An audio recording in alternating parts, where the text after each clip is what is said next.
All right, Quincy, so on our right is the earlier swing tonight. Again, we only got 2 swings on the video tonight because I wanted you to feel it better and hit the ball better with the ball flights. And so right here you see how your head on our right, as you start out, is already touching the board. But on our left, the later one, the swing you just made, you see it's not touching the board back there, that upright 2x4, because you shifted your weight better on these later swings here tonight as you worked on it. Whereas over here, again, a little bit like Bill, exactly you're describing there, Bill. She's kind of casting it. There's no doubt about that. She always does that pretty much.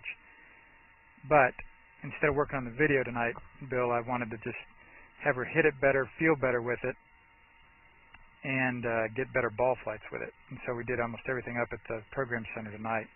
And then on our right, again, is the earlier swing tonight. And what's beautiful here is that she's around that plane line nicely on the downswing. Yeah, pointing at left, right? That feel there, Quincy, that you're pointing at left. And then beautifully through the top of your left shoulder. So that was great to see starting out tonight. Oh, look at the contact. You see that?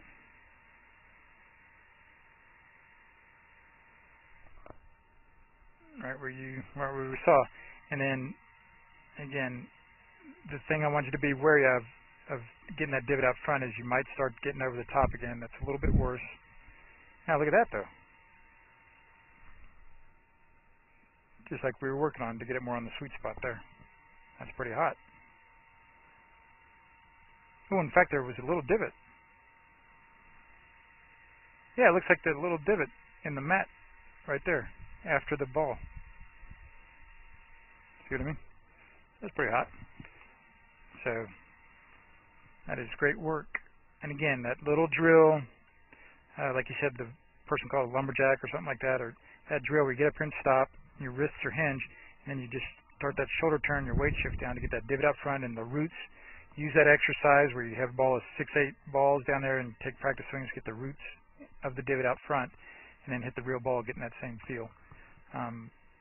Will be great for you. And then it was great to see you kill that batch of drivers, those 8 or 10 drivers, all of them with this little draw out there, somewhere in the 170 to 185 range in the air, rolling nicely with a good trajectory.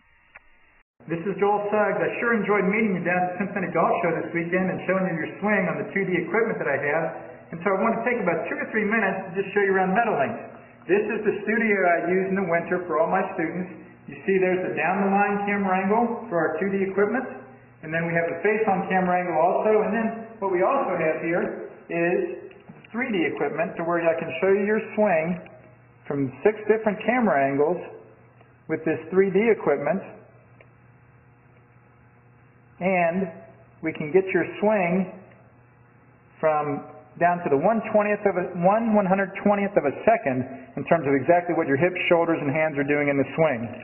And then also, I have the most realistic hitting curve I've ever seen from puttersedge.com. So when you hit your full shots, it feels as realistic as possible. And then I have 3 different green speeds for you to practice your putting. 9.5 on the step meter, 10.5 on the step meter, and 12.5 on the step meter.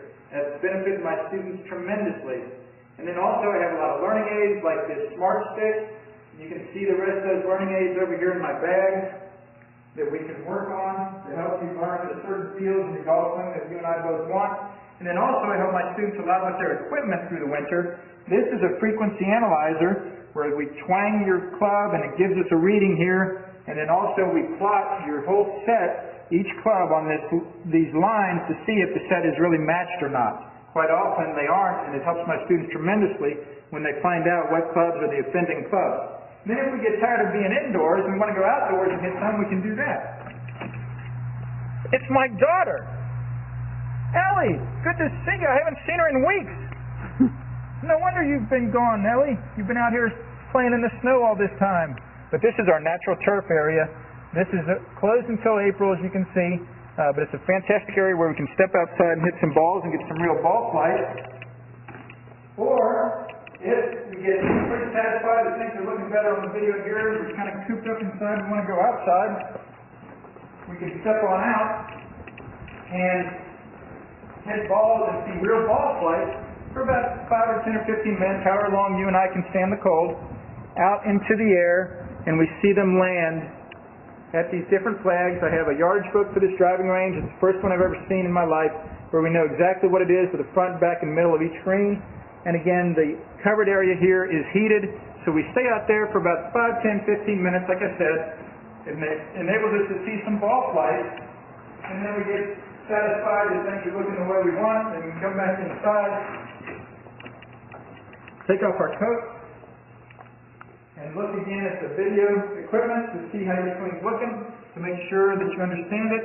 And then notice too, my exercise ball up top here, and then also, so I help my students a lot with their fitness through the winter, and then I will help you also with your sports psychology, with your golf psychology from the golfpsych.com people down in Texas. That's helped my students tremendously a lot over the years too. So again, I sure enjoyed meeting you down at the Cincinnati Golf Show this weekend. I look forward to seeing you again out here this summer at Meadowlinks, or even right now in the winter. I have a lot of people that work on their games with me right through the winter.